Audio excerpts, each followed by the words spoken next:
Welcome along, and in this lesson we will be using a while loop to solve a task, and in particular we'll be using a counter variable as mentioned in the previous video.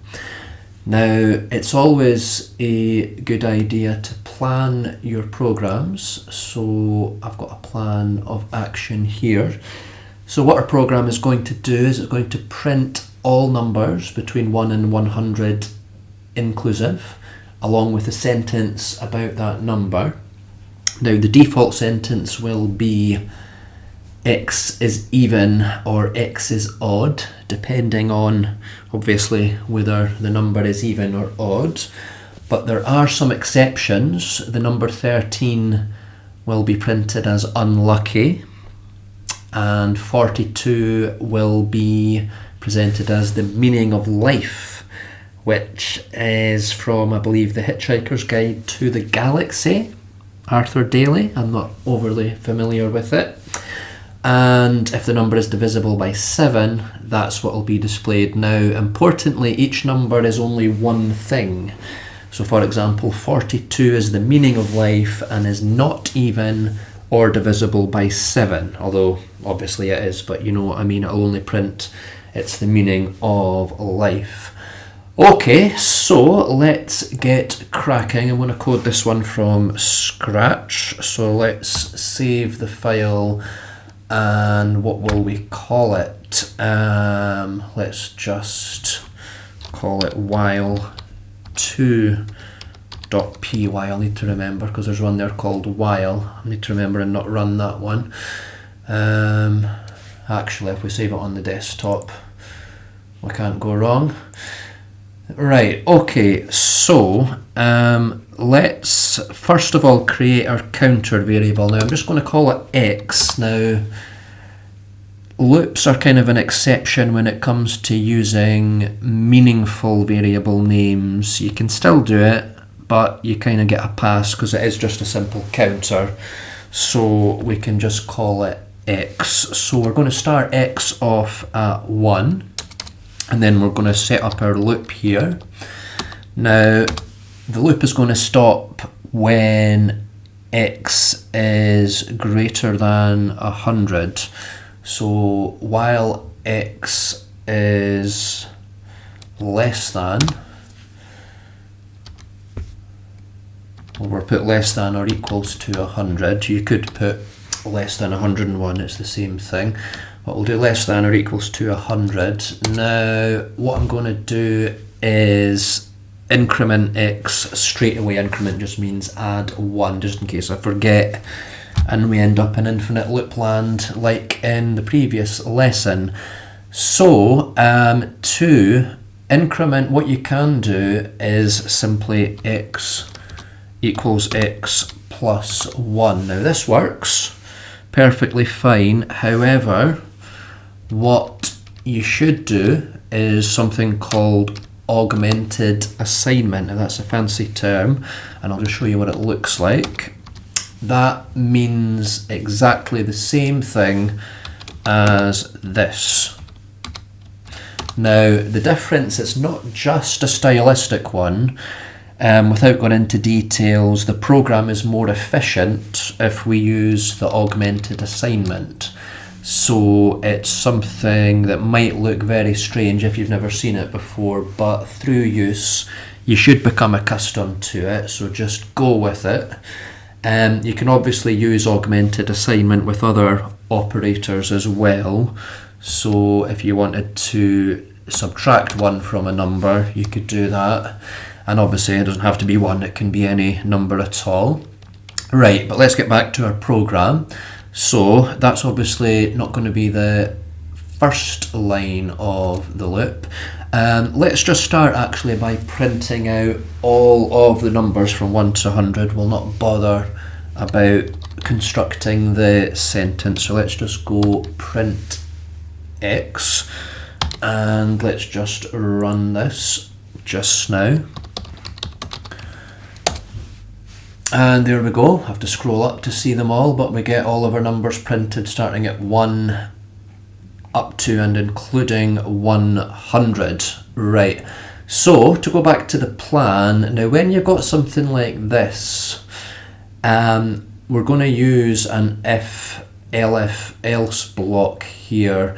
Now we want to test first for the unusual or unique. We've got two unique scenarios here, because if we test for even, let's just say, and then run the program, it's going to come to 42, and that's going to be even, and it'll print as even, and then it won't even test what's in the elif block. So let's first of all test, doesn't really matter, but let's test for 13 first of all. So let's get rid of this print statement here. So we can say if x, remember double equals for checking equality. So if x equals 13, now I think this will be the first time we've seen a code block nested within a code block. So we've got our if statement nested within the while loop here. Now you can have code blocks nested as deep as you like. You don't want to do too many levels or it can get quite confusing, but we'll just be going one level here, so I hope you can follow along without a headache. So if x equals 13, what we'll be printing is, now we're going to use f strings here. Remember, f is for our formatted string. So the first thing there is going to be x, and this is 13, so it's going to be x is unlucky. Right, so that covers that one. So let's do 42. So elif x is equal to 42.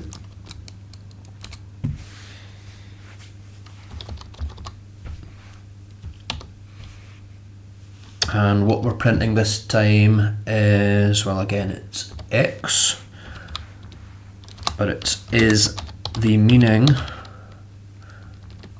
of life. Don't want to spell that wrong.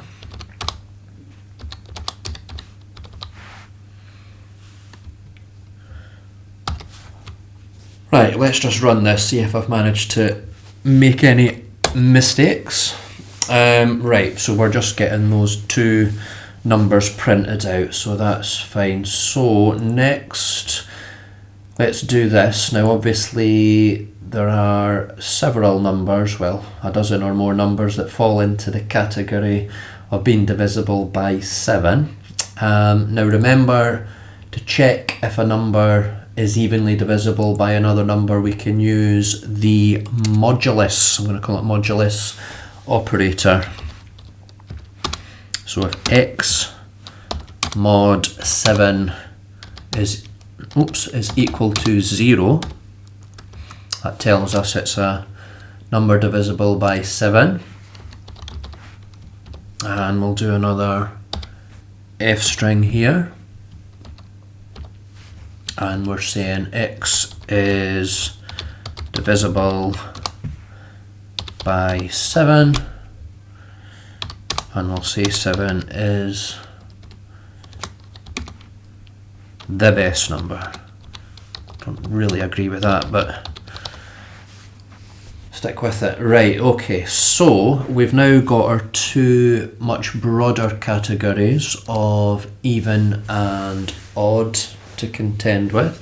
So again, it doesn't matter what order we do these in, but let's do if x mod 2, now just for variety's sake, let's use the not equals to operator. So if x mod 2 is not equal to 0, now that means the number is going to be odd.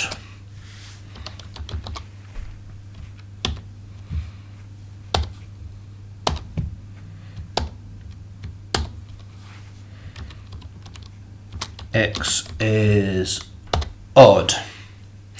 Okay, so there's only one left now, so we could do another elif. However, because this is exhaustive, every number has to fall into one of the, how many categories is that? 5 categories. We can just use an else. So this will be a catch-all.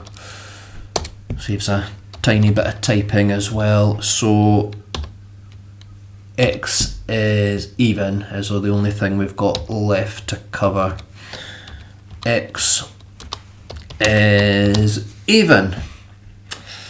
There we go. So that should be our finished program. Let me just turn on word wrap so we can see the whole thing more easily. So there's a fair chance I've made at least one mistake, but let's just try running the program. Let me just clear the terminal and run that. Nope, it's certainly running, so let's just check for any logic errors. So let's go up the top. So we've got odd, even, 7 is divisible by 7, so that's all looking okay. We've got 13 is unlucky, 21, 28. Yeah, it's looking good. Where's 42? 42 is the meaning of life. Yep, I think I'm going to stick my neck out and say that that is a perfectly functioning program. Right, so there's our while loop with a counter variable. Having gone through all that, I don't tend to use while loops if I'm using a counter variable, because if you know how often a loop is going to run, we tend to use another kind of loop. Sneak preview, it's a for loop, which will be shown later on, but you can pretty much write anything using either a for or a while loop, although sometimes one is better than the other. But there we go. I enjoyed that, hope you did too, and I would appreciate it if you can join me for the next video. Please leave your comments below and I'll include a link in the description with the code for this program. Thanks a lot. Goodbye.